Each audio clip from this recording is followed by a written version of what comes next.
Rocky র্যাবিটের আজকে daily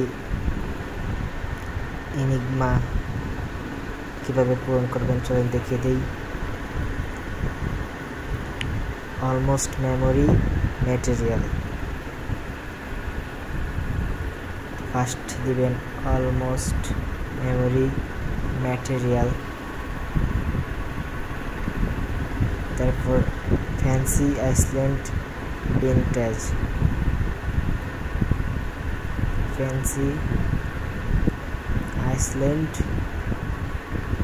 vintage, তারপর story Mars bracket, story Mars bracket, তারপর হচ্ছে admit innocent else, admit innocent else. তো এটা দেওয়ার পরে আপনার ভ্যালিডেটে ক্লিক করে দেবেন এবং আপনারা এখানে পেয়ে যাবেন।